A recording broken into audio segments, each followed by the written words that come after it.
Good morning everyone. कल के video में हमने जो है पवनों के बारे में पढ़ा था। ठीक है। आज के वीडियो में जो है हम लोग बहुत इंपॉर्टेंट थल समीर और जल समीर, ठीक है, इसे दैनिक समीर भी कहते हैं क्योंकि ये रोज चलते हैं। ठीक है।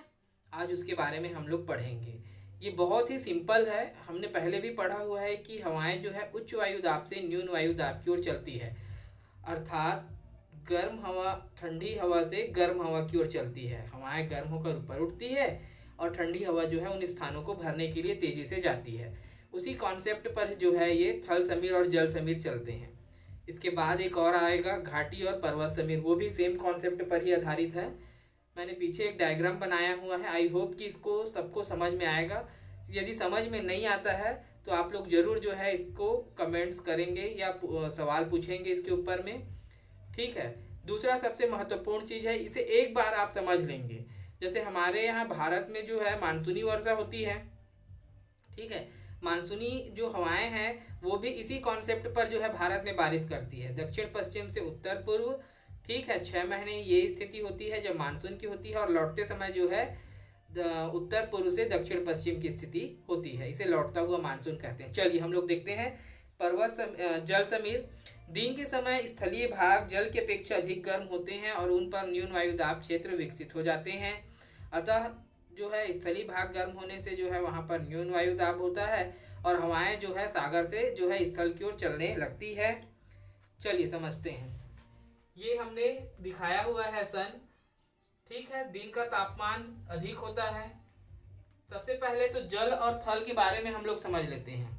जल जो हमारा होता है उसका एक गुण है कि ये बहुत धीरे धीरे गर्म होता है और बहुत धीरे धीरे ठंडा होता है, जबकि जो हमारा स्थलीय भाग है वो क्या होता है कि वो जल्दी से गर्म हो जाता है और जल्दी से ठंडा हो जाता है। देखिए ये हमारा सूर्य है, सूर्य का प्रकाश जो है ये इस स्थल भाग पर पड़ रहा है। इस स्थल भाग पर पड़ने से क्या होता है कि ये बहुत तेजी से गर्म हो जाता है, और तेजी से गर्म होने पर क्या होता है कि यहाँ पास की जो हवाएं हैं, यहाँ पास जो गर्म स्थल है उसके संपर्क में आने से ये हवाएं क्या होती है, गर्म हो जाती है और गर्म होकर ये ऊपर उठती है। प्रति 165 मीटर की ऊंचाई पर क्या होता है, तापमान जो है कम होने लगता है और हवाएं पुनः जो है ठंडी हो जाती है। ठीक है। तो उन ठंडी हवाओं के संपर्क में आने से जो गर्म हवाएं हैं वो क्या हो जाती है, ठंडी हो जाती है। लेकिन उस समय जो सागर है, जो समुद्र है, उसमें जो है न्यून वायु दाब का क्षेत्र विकसित होता है। क्यों विकसित होता है, क्योंकि ये जो समुद्र है उस समुद्र में जो जल है वह स्थल भाग की अपेक्षा जो है तेजी से गर्म नहीं हो पाता है, इसलिए ये ठंडा होता है। तो इस समुद्र के संपर्क में जो हवाएं आती है वो क्या हो जाती है, ठंडी हो जाती है। और ये ठंडी हवाएं क्या होता है कि यहाँ पर की जब जो गर्म हवाएं हैं वो ऊपर उठती है, तो ये ठंडी हवाएं जो है तेजी से उनके स्थान को घेरने के लिए यहाँ पर आती है। इस प्रकार से जो है हवाएं क्या होता है, जल से स्थल की ओर चलने लगती है। ठीक है। इसीलिए इसे क्या कहते हैं, इसे कहते हैं जल समीर।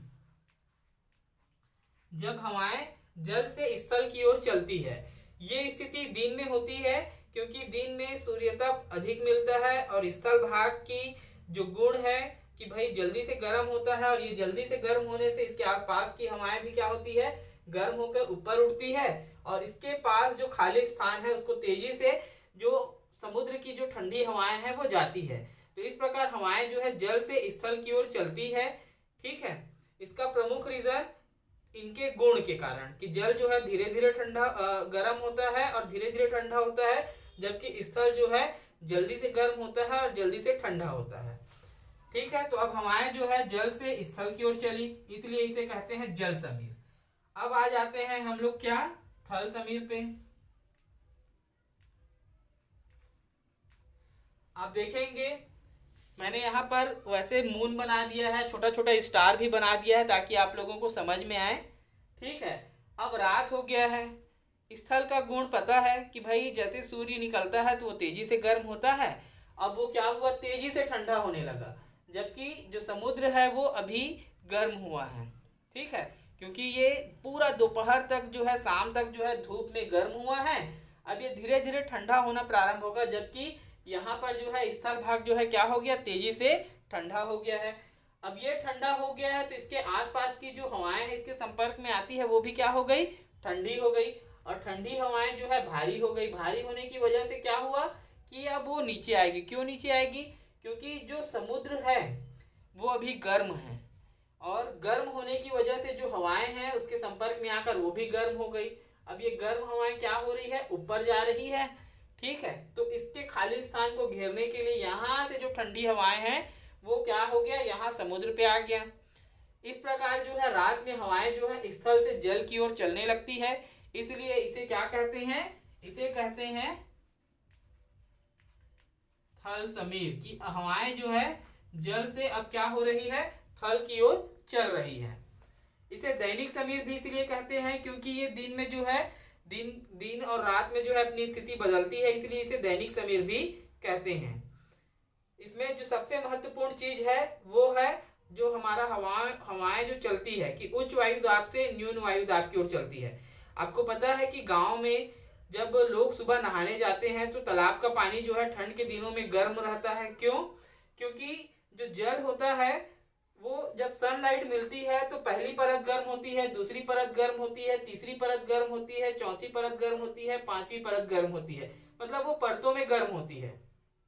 ठीक है, लेकिन जब सूर्यास्त होता है तो धीरे धीरे वो परतों में ठंडी होती है, लेकिन वो काफी समय लगता है।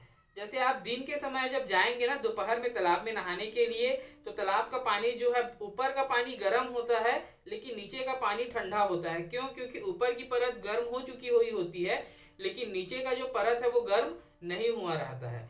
वो शाम तक गर्म होता है और सुबह तक वो बना रहता है। इसलिए रात के टाइम पे जो हवाएं हैं समुद्र में गर्म हो जाती है उसके संपर्क में आकर, क्योंकि समुद्र जो है स्थल की अपेक्षा जो है ज्यादा गर्म रहता है, इसलिए हवाएं जो है जल से स्थल की ओर चलती है, इसलिए इसे जो है हवाएं जो है थल से जल की ओर चलती है, इसलिए इसे जो है स्थल समीर कहते हैं। आई होप बच्चों की सबको समझ में आया होगा। अगर किन्हीं बच्चों को समझ में नहीं आया है तो मुझसे जरूर पूछेंगे, और ये बहुत इंपॉर्टेंट है, आपको हमेशा याद रखना होगा। Thank you.